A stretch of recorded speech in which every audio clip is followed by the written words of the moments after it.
Recently, we have seen that how the Supreme Court has also rejected the plea which was being filed for this matter only.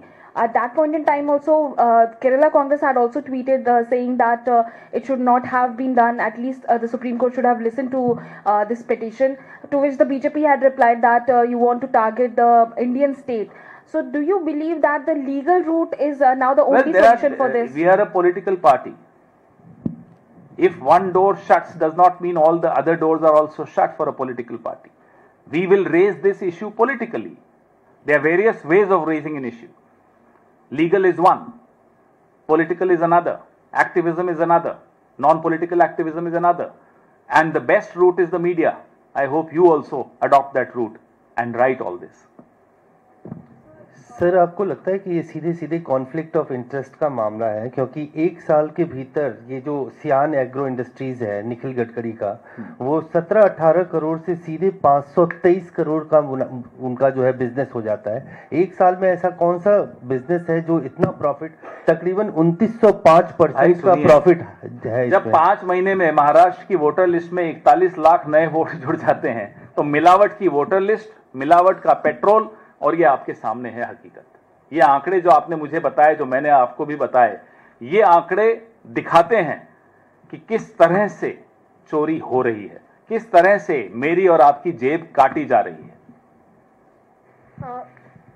Sir, a PIL on the same was filed in Supreme Court also, and Supreme Court dismissed it regarding the ethanol. So, what is the other option, alternative option? Well, this is the option. The option is that we raise it politically. The option is that the media covers it, and let's start asking questions.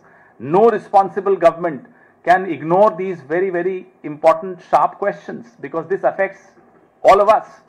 So let's keep, Supreme Court has not stopped us from asking questions. Have they stopped us from exposing these facts and figures? No. Ji.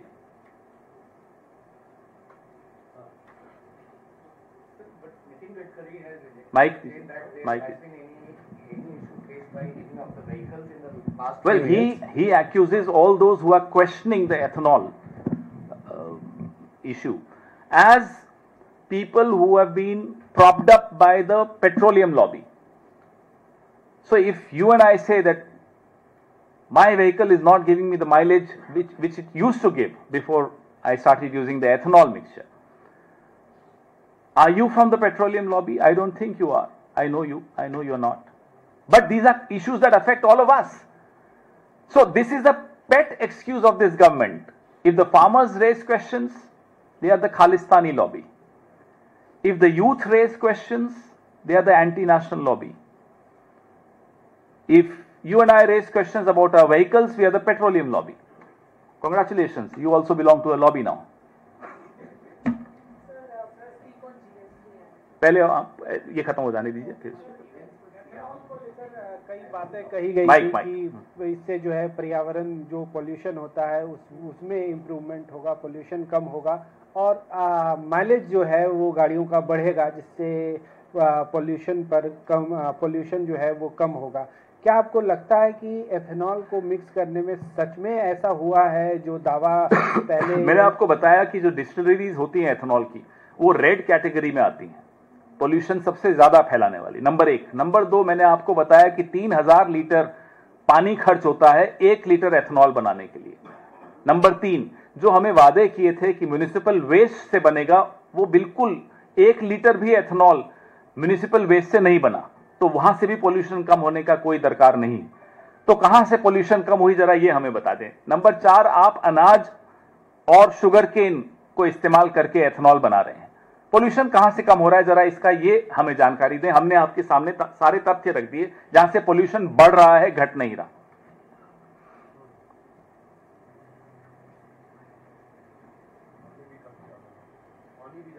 तीन 3000 litre प्रति litre of ethanol पे 3000 litre पानी खर्च हो रहा है, ये minimum बता रहा हूं।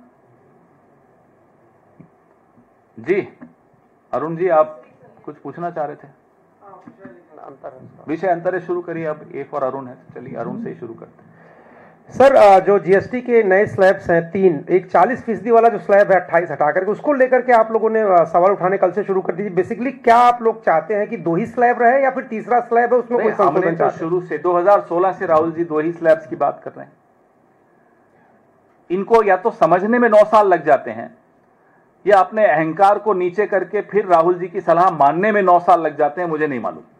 अब हमने अभी एक आवाज कल उठाई है, अब इनके पास 9 साल तो बचे नहीं।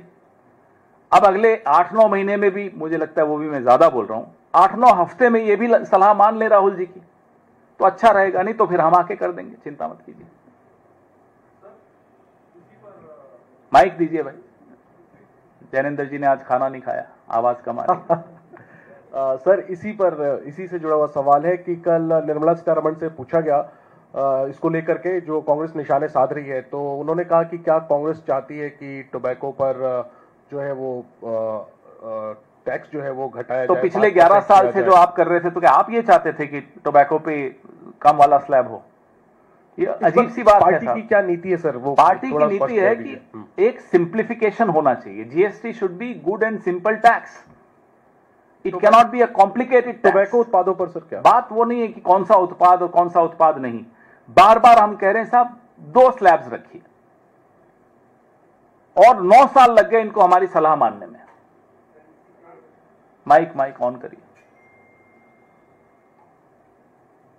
सर। ये जब ये रोल आउट किया गया था जीएसटी, तो संसद का विशेष सत्र बुलाया गया था रात को, स्पीचेस रात को 12 बजे बिल्कुल, और इसको कहा गया था कि 1 नेशन 1 टैक्स 1 मार्केट। और फिर कांग्रेस ने जब इसका क्रिटिसिज्म किया तो उन्होंने कहा कि ये गब्बर सिंह टैक्स है। राहुल गांधी का ये बड़ा फ्रेज चला था उसमें वहाँ। तो ये जो गब्बर सिंह टैक्स है, विज़ इनका जो ये क्लेम था कि 1 नेशन 1 टैक्स 1 मार्केट, तो इसको कहाँ देखते हैं? 1 नेशन 5 स्लैब्स 6 स्लैब्स हकीकत तो यही थी ना। फिर तभी तो आवाज उठाई राहुल जी ने और कांग्रेस पार्टी ने, 9 साल बाद माना।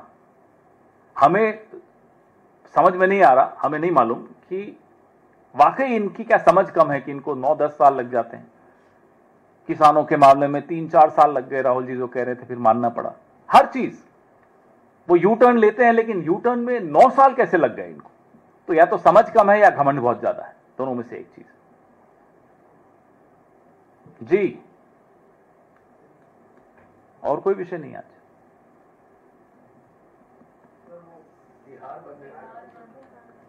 बिहार बंद क्यों है?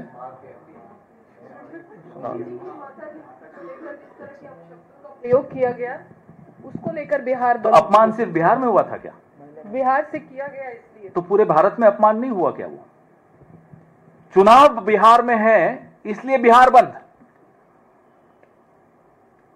और ये हमने आपको जिस दिन ये वाकया हुआ था उसी दिन आप सब में से कई लोग थे जिनको मैंने ही बाइट दी थी। ये टूल किट शुरू हो गया है, आपको भी दी थी। ये टूल किट था और है, और अब ये टूल किट एक्सपोज हो चुका है कि पहले गाली दिलवाते हैं, फिर हंगामा मचाते हैं, फिर मुद्दा बनाते हैं, फिर मोदी जी आते हैं, आंसू टपकाते हैं, और मेरी मां का अपमान हो गया ऐसे करके बोलते हैं। हाथ यूं होते हैं, आंखों में आंसू होता है, टोन एकदम बदल जाती है। रंगमंच को भी इससे बेहतर कलाकार नहीं मिलेगा।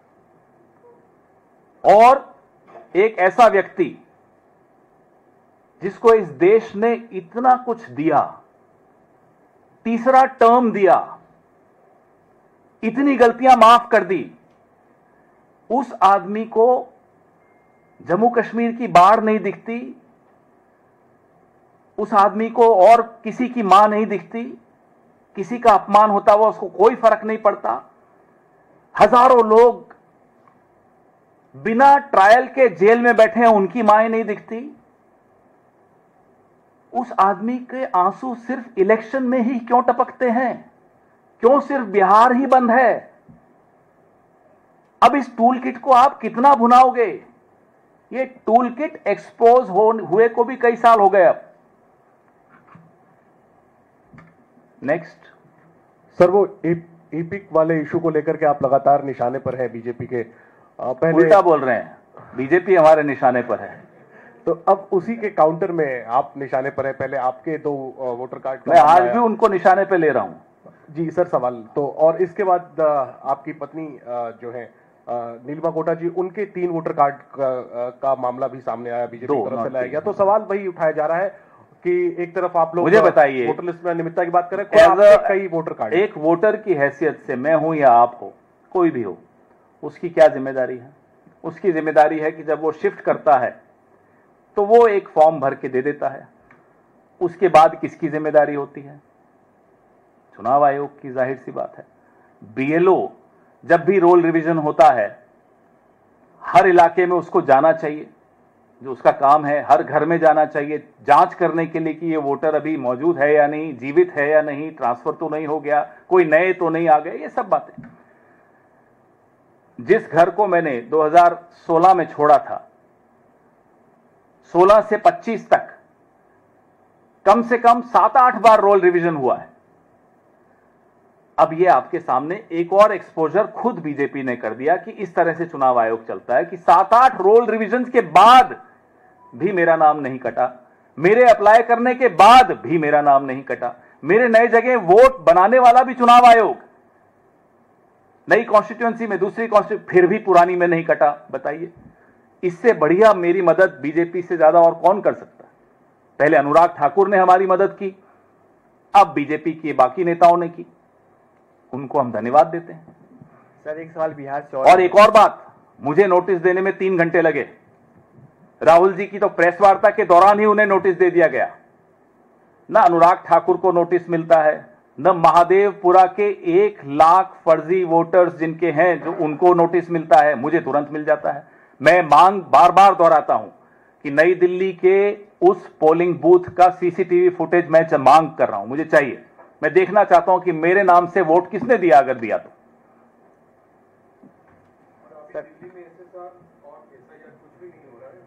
रोल रिवीजन तो हर चुनाव से पहले 1-2 बार होता है, तो 7-8 बार तो हो चुका है। कहां है वो? सर बिहार से क्यों नहीं कटा वो नाम मेरा? जी बिहार से एक सवाल और है कि आपने कहा कि 89 लाख कंप्लेंट्स आप लोगों ने फाइल की हैं, तो क्या इस पे आप थोड़ा सा प्रकाश डाल सकते हैं कि ये जो डेटा आपने 89 लाख बताया है, इसको कैसे कंपाइल किया है और इसको किस फॉर्मेट, मतलब फॉर्मेट को तो उन्होंने कहा कि फॉर्मेट सही नहीं है, और इसको कहां कैसे क्या हो क्या रहा मैं आपको बताता हूं। कैसे इसको आपने सबमिट किया है? बीएलए के माध्यम से अगर हम शिकायतें दर्ज कराने की कोशिश करते हैं तो वो स्वीकार नहीं की जा रही, सरेआम मना किया। ना केवल कांग्रेस को, बाकी पार्टियों का भी यही अनुभव है। बीजेपी को जरूरत है नहीं, क्योंकि उनका काम तो चुनाव आयोग ही कर लेता है। हम अपनी पार्टियों की बात कर रहे हैं जो बीजेपी के साथ नहीं है। हमारे बीएलएस जो भी शिकायतें लेकर जा रहे हैं वो रिजेक्ट कर दी जाती है। वोटर को कहते हैं कि नहीं आप दो शिकायत, फिर वोटर शिकायत देता है जो दे पाता है, सब नहीं दे पाते। उसको कहते हैं अरे ये लिखित में देने की क्या जरूरत है, हम कर देंगे। ये हो रहा है, ये लगातार हो रहा है। हमने वो तमाम जिलावार शिकायतें इकट्ठी की, बीएलए 1 यानी कि डीसीसी के माध्यम से हमने डीईओ, डिस्ट्रिक्ट इलेक्टोरल ऑफिसर को जमा करा दी। वो 89 लाख ऐसी शिकायतें हैं। इन शिकायतों में 75% महिलाओं को मृत या पलायन घोषित कर दिया उनका, कई बूथ्स में।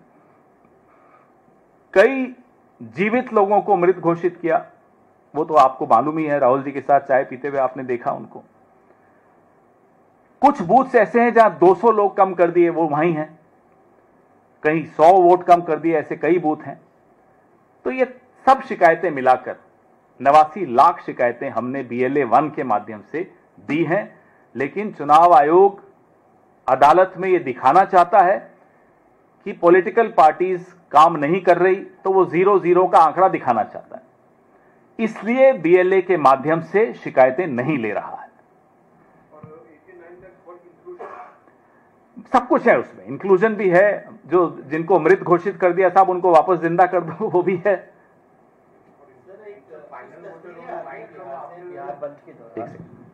बिहार बंद के दौरान कुछ तस्वीरें आ रही हैं सोशल मीडिया पे, जिसमें कई जगहों पे बीजेपी के कार्यकर्ता एम्बुलेंस को रोक रहे हैं। जो गवर्नमेंट टीचर्स हैं वो अगर जा रहे हैं, उनके साथ महिलाओं के साथ मारपीट की जा रही है।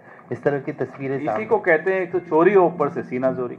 अरे चोरी करते हुए पकड़े गए हो आप, अब आप किसी चोर को पकड़ लो और फिर कह रहे मुझे गाली दे दी, मुझे गाली। अरे आपके साथ तो जो आपने हमारे साथ किया वो तो देखो, आपको अब सजा ये मिलेगी कि आपको लोग हराना चाहते हैं। अब आप जबरदस्ती बिहार बंद कराओ, फिर बदतमीजी करो लोगों के साथ, मरीजों को रोको, तो क्या कर रहे हो आप?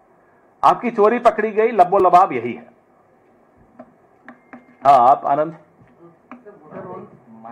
Final voter rolls in Bihar might come after September 30 when the election date will be announced. How do you look at it? Why should I look at it? Let the court look at it. Let the court look at it. इनको दो प्रदीप। मेरा उपराष्ट्रपति चुनाव को लेकर सवाल है। ये जो उपराष्ट्रपति चुनाव में हमने देखा है कि जैसे जैसे ये मुकाबला करीब आ रहा है, नक्सली ठहराते हुए बड़े आरोप लगाए गए हैं जो विपक्ष के उम्मीदवार हैं सुदर्शन रेड्डी। इनके आरोपों में आपका क्या जवाब? इसका जवाब कई सेवानिवृत्त न्यायाधीश बहुत खुलकर दे चुके हैं, कई लोग दे चुके हैं। ये लोग जिनको 9 साल लग जाते हैं राहुल गांधी की सलाह समझने में, आपको लगता है कि ये कोई पूरी जजमेंट पढ़कर समझेंगे उसमें क्या क्या लिखा है? वो जजमेंट अगर आप पढ़ लें, आपके पास समय कम होता है क्योंकि सुबह से शाम तक रिपोर्टिंग में होते हो, लेकिन पढ़ लीजिए, मैं कहता हूं आपको, मैं भिजवा दूंगा आपको। वो आप जजमेंट पढ़िए, वहां नक्सलवाद के खिलाफ क्या लिखा है, माओवाद के खिलाफ क्या लिखा है, वो बिना पढ़े। अमित शाह तो मैंने सोचा था पढ़े लिखे हैं, हो सकता है वहां भी गलत हो गया होगा, कुछ मुझसे गलती हुई होगी। एंटायर पॉलिटिकल साइंस वाले नहीं पढ़ते, समझ में आता है। लेकिन अमित शाह तो मैंने उनकी डिग्री देखी थी, कुछ था उनके एफिडेविट में, कुछ डिग्री विग्री है उनके पास भी कहीं की, तो वो तो पढ़ लेते। तो बिना पढ़े, और इस जजमेंट को 11 साल हो गए, क्या किसी भी कोर्ट ने इस जजमेंट को पलटा? सुप्रीम कोर्ट के एक जज की जजमेंट को का हवाला देकर आप उस जज का चरित्र हनन कर रहे हैं, और वो भी बिना जजमेंट पढ़े कर रहे हैं। इससे ज्यादा वाहियात बात और कोई नहीं कर सकता, सिर्फ गृह मंत्री ही कर सकते हैं इस देश के। सर, मेरा नाम प्रशांत है, मैं हिंदुस्तान समाचार मैं जानता हूं आपको। सर, प्रशांत कुमार मिश्रा, आगे बोलिए। जी। सर, राहुल जी ने बिहार में हाइड्रोजन बम की बात की थी, सर कब तक आ रहा है?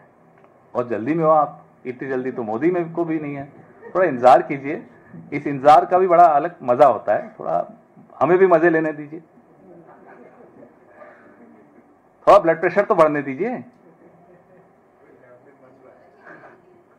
पंजाब को लेकर बाढ़ की स्थिति बहुत खराब है पंजाब में, और जो सेंट्रल असिस्टेंस मिलना चाहिए या पैकेज मिलना चाहिए पंजाब को, जो हालात है वहाँ पे 1000 से ज़्यादा गांव, 1300 से ज़्यादा गांव बाढ़ से प्रभावित है, तो अभी तक सेंटर ने कोई पैकेज या कोई रिलीफ नहीं है ना उससे। देखिए साहब, रिलीफ तो बहुत दूर की बात है। प्रधानमंत्री ने सिर्फ एक राज्य में जरूर बात की मुख्यमंत्री से, और भी राज्य हैं जहां बाढ़ की हालत बहुत गंभीर है। पड़ोस में जम्मू कश्मीर है, पड़ोस में हिमाचल है, पड़ोस में उत्तराखंड है, कहीं बात नहीं कर रहे।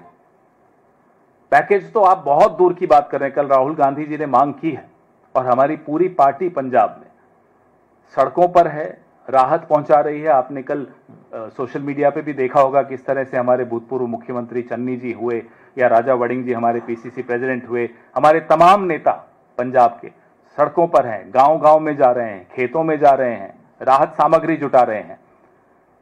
लेकिन जिसका ये काम है उसने तो इतना भी मुनासिब नहीं समझा कि उमर अब्दुल्ला को भी फोन कर लेते, सुक्खू जी को भी फोन कर लेते। कहीं तो कुछ तो दिल दिखाइए, है आपके पास। हमें तो मालूम है नहीं है, लेकिन आप लोगों में से कुछ लोग ऐसे हैं जो आज भी मानते हैं प्रधानमंत्री के पास एक दिल है जो देश के लिए धड़कता है। हमें नहीं लगता है।